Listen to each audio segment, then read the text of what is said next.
Hi, I'm Jessica, and lately, my life has been a bit of a roller coaster. Honestly, I never thought I'd be sharing all of this, but sometimes life throws surprises your way when you least expect it.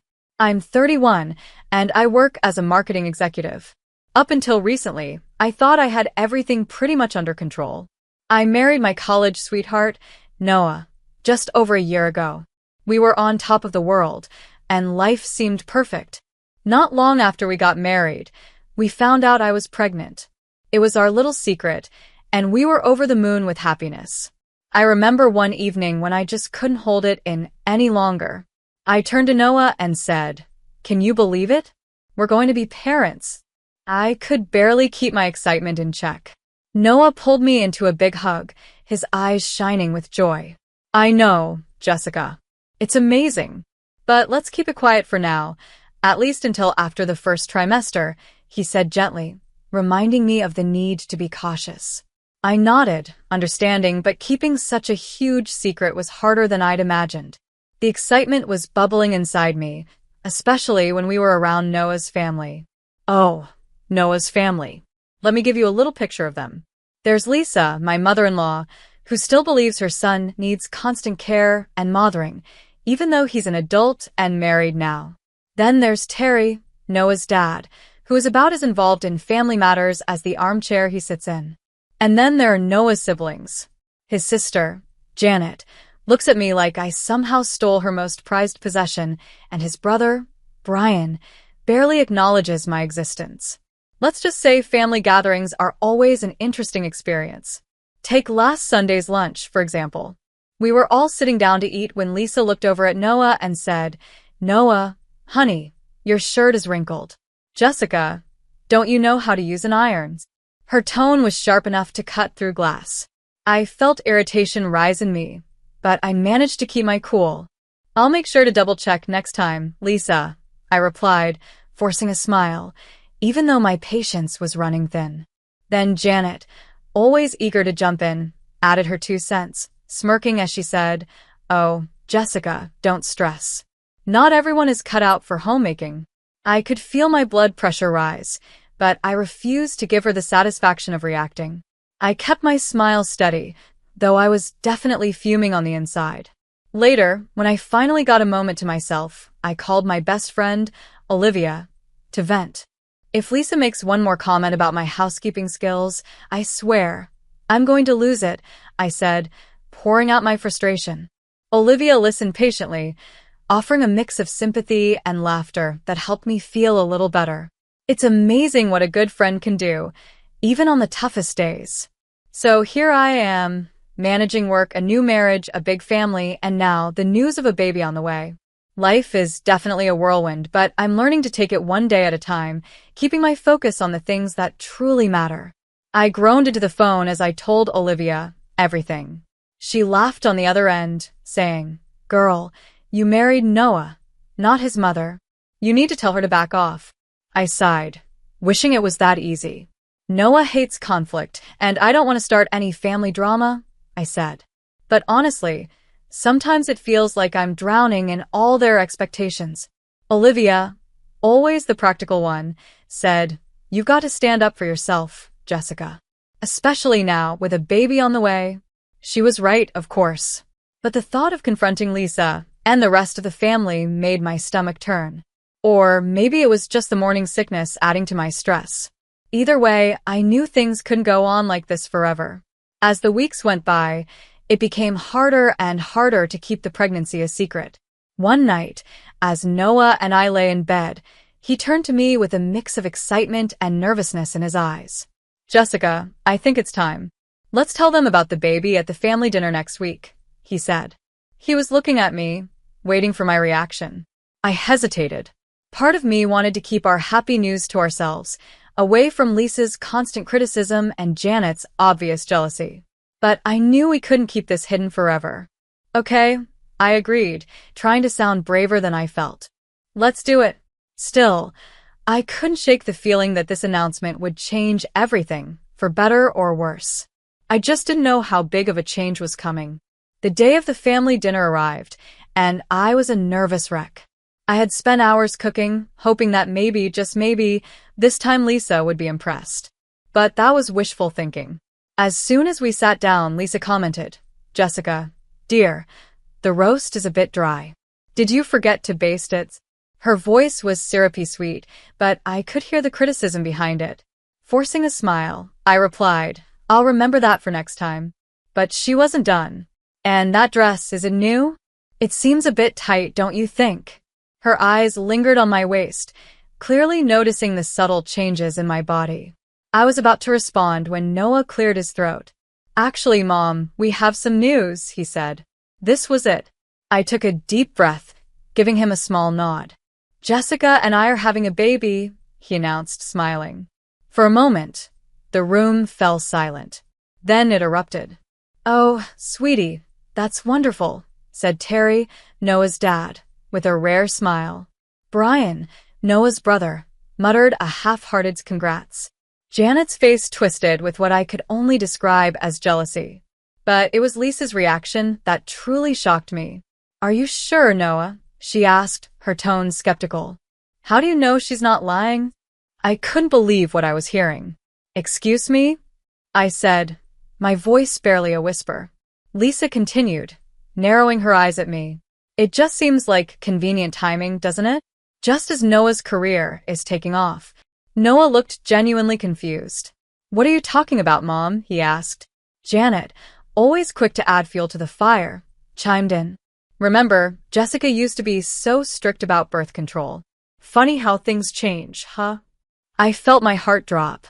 This announcement was supposed to be a joyful moment for our family, a chance for everyone to share in our happiness. Instead, it had turned into a moment of judgment and suspicion. In that moment, I realized just how complicated this family really was and how challenging it would be to bring a child into this world surrounded by such distrust. I couldn't believe what I was hearing. This was supposed to be one of the happiest moments of my life. Noah and I had decided together, over a year ago, that we were ready to start a family. I felt the weight of their judgment crushing down on me, and I could hardly believe I was being questioned like this. "This is supposed to be good news," I said, looking at Noah, hoping he'd defend me. But he seemed hesitant, and I could see a flicker of doubt in his eyes. That hurt more than anything. Then Lisa, his mom, stood up, her chair scraping loudly against the floor. "If you're really pregnant, prove it," she said coldly. "Prove it," I echoed, my voice trembling with anger and disbelief. "What do you want me to do? Take a test right here in front of everyone?" Lisa rolled her eyes. "Don't be so dramatic, Jessica. A proper blood test will do," she snapped. I turned to Noah, hoping he'd step in and stop this madness, but he looked conflicted, glancing between his mother and me. Then, to my shock, he said softly, maybe it's not a bad idea, Jessica. Just to put everyone's minds at ease." My heart felt like it had shattered into pieces. How could he even consider this? How could he question me like this? I took a deep breath, my world spinning. "This is insane. I'm leaving," I said, turning to go. But Lisa moved in front of me, blocking my way. "Not so fast. If you walk out that door, we'll all know you're lying," she sneered. "Get out of my way, Lisa," I said firmly, trying to push past her. But then, everything happened so fast, and yet it felt like slow motion. Lisa suddenly shoved me, her hands pushing me backward. I stumbled, trying desperately to regain my balance. I saw Brian, Noah's brother, reaching out, trying to catch me, but it was too late. I fell backward, tumbling down the stairs. Everything went black. When I finally came to, I was lying on a stretcher in an ambulance, tears streaming down my face as the memories replayed in my mind. Lisa's harsh face, Janet's smug look, Noah's silence, and Brian's desperate attempt to grab my arm. My mind was spinning with one terrifying question. Would my baby be okay? The ambulance sped to the hospital, and soon, I was surrounded by doctors and nurses. Their voices were a blur as they moved around me, checking my vitals and asking questions. All I could focus on was my overwhelming fear for my baby. I blinked awake later to the steady beep of monitors. A doctor was standing beside my bed, smiling gently. Mrs. Thompson, you're awake. Good news. The baby is safe. You're both going to be okay, he said softly. A wave of relief washed over me, but it was quickly replaced by anger and hurt. How could this have happened? How could Noah's family doubt me? And worse, how could Noah himself have doubted me? I knew that things could never go back to the way they were. As I lay there, recovering, one thought filled my mind. I had to protect my baby, no matter what. And I wasn't sure if I could ever truly trust Noah or his family again. I remembered why I was there, lying in the hospital bed. Noah stood nearby, looking pale and unsure. Jessica, I'm so sorry. I don't know what happened, he began, but I cut him off, feeling anger rising inside me. What happened? I said, my voice shaking. Your mother pushed me down the stairs. That's what happened. Noah flinched, looking uncomfortable. Mom says it was an accident, he murmured. She was just trying to stop you from leaving. Before I could reply, Olivia burst into the room, full of energy and worry. Jessica. Oh my God, are you okay? She asked, rushing to my side. Then she turned to Noah, her eyes fierce. And you? How could you let this happen? Noah stammered, trying to explain, but Olivia wasn't having it. Save it, she snapped, cutting him off, then turned back to me, her voice soft. I'm here now, Jessica. Whatever you need. When Noah finally left the room to take a break, I filled Olivia in on everything that had happened. Her expression grew angrier with each word I said. We're not letting them get away with this, she said firmly. Just then, we heard familiar voices out in the hallway. It was Lisa and Janet, talking just loud enough to catch bits of their conversation. We just need to convince Noah it was an accident, Lisa was saying. Jessica has always been clumsy anyway. She's probably faking this pregnancy. Olivia's eyes widened. Without a word, she pulled out her phone and began recording the conversation as their voices faded down the hall. I felt something harden inside me. I was done being pushed around. Olivia, I whispered, I need your help. We're going to fight back. Over the next few hours, we made a plan. Olivia managed to talk a nurse into giving us copies of my medical records, which clearly showed proof of my pregnancy and my injuries from the fall, evidence of what had really happened. We should get statements from the hospital staff, too, Olivia suggested. They can confirm the condition you were in when you arrived. I nodded but hesitated. What about Noah? I asked. He's been texting me, but it's clear he believes his mom's story. Forward me the messages, Olivia said, her voice strong and determined. It's all evidence, Jessica. She got to work, gathering everything we needed. Then I made a call I never thought I'd have to make. Hello, is this the office of Diane Morgan? I need to speak with her about a domestic abuse case. A little while later, Olivia returned, looking pleased. Got it all, the medical records, staff statements, and that lovely recording of Lisa and Janet plotting, she said. I took a deep breath and looked at her. Olivia, I've made a decision. I'm leaving Noah. She looked at me gently. Are you sure? Yes. I have to for my baby's safety and for my own peace. Just then, Noah walked back into the room, looking nervous. Jessica, can we talk? Mom wants to come and apologize, he said, sounding hesitant. No, Noah, we can't talk, I replied firmly. And no, she can't come. I'm done. Noah looked shocked. What do you mean? I mean I'm leaving, I said, feeling a wave of calm wash over me. I can't be part of this family anymore, Noah, I said, trying to keep my voice steady. It's not safe for me or our child. Noah's face was a mix of confusion and pain. But Jessica, we can work this out. Maybe it was all just a misunderstanding. Olivia, standing beside me with a firm expression, interrupted him. She said she's done, Noah. You need to respect that, she said, her tone unwavering. Noah looked stunned as he slowly left the room, the door closing softly behind him. I felt a mixture of sadness and relief wash over me. Leaving wouldn't be easy, and I knew the road ahead would be tough.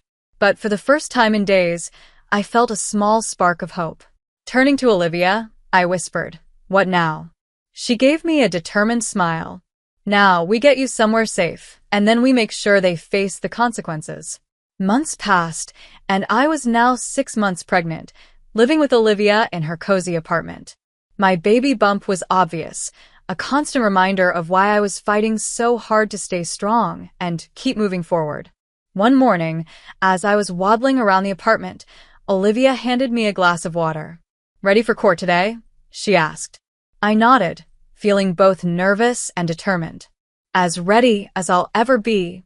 The courtroom was crowded, and I could see Noah and his family seated on the opposite side. Lisa looked smug, but I knew that expression wouldn't last long. Our lawyer, Diane, was fierce and prepared, ready to present the evidence we'd gathered. Diane began to go over everything carefully. She explained my medical records, presented statements from hospital staff, and then added, "Your Honor, I'd like to present audio evidence of the defendants plotting to cover up their actions." Lisa and Janet's faces turned pale as their voices played over the courtroom speakers. The audio captured Lisa talking about the accident and Janet supporting her. Noah looked shocked, as if he had been punched in the gut. Then the judge's voice rang out, addressing Lisa. "Mrs. Thompson, you pushed your daughter-in-law down a flight of stairs, endangering both her life and that of her unborn child. How do you plead?" Lisa, visibly shaken, stammered, "It was an accident. I didn't mean." The judge held up a hand. "Save it for your lawyer, Mrs. Thompson. You are facing charges of assault and endangering an unborn child." During a break, Noah approached me, looking worn and regretful. "Jessica, I had no idea," he said, his voice barely above a whisper. "I'm so sorry. Can we please talk?" For a moment, I felt a hint of pity, but then I remembered those painful days in the hospital, his doubt, his silence, his choice to believe his mother over me. I took a deep breath. "No, Noah, your apology means nothing. You chose them over me and our child. There's no coming back from that." His face crumpled, but I stayed strong. I had a future and a child to protect now. Later, as we waited for the judge's final decision, I held my breath. The judge's gavel struck, loud and final. In the matter of Thompson versus Thompson, this court rules in favor of the plaintiff, Mrs. Jessica Thompson. She is granted a divorce, full custody of the unborn child, and a settlement of $700,000 for emotional damages and medical expenses. I let out a long, relieved breath, feeling a weight lift from my shoulders. The fight was finally over. Now, I could look forward to a fresh start, free from the judgment and doubt of Noah's family. I had a future to rebuild, for myself and my baby, and I knew that this was only the beginning.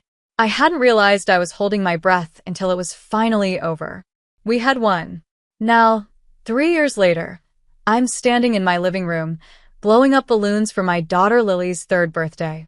She's my little warrior, born against all odds, now toddling around with the sweetest babbles and laughter. As I set up the decorations, Olivia walks in, arms loaded with presents. "Where's the birthday girl?"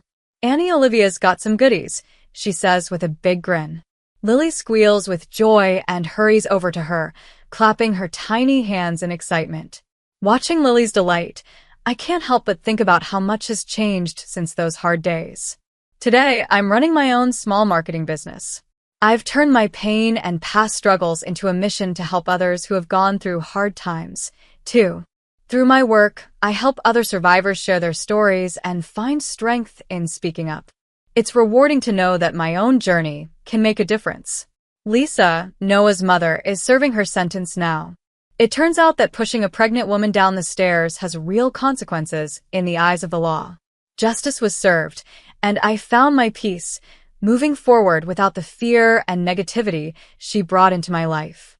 More friends arrive as the party fills the house with laughter, warmth, and love. These friends have become my family, the family I chose. Looking around at everyone here, I feel so grateful to have these people by my side. As the party winds down, I carry a sleepy Lily up to her room and gently tuck her into bed. I stroke her hair and whisper, "Happy birthday, my brave girl. The world is yours." In that quiet moment, I realize that the world is mine again, too. This life I have now is a fresh start, hard-earned and fiercely protected. I know that whatever challenges come next, Lily and I can handle them together. We've already been through so much and come out stronger. Before I go, I want to ask you something.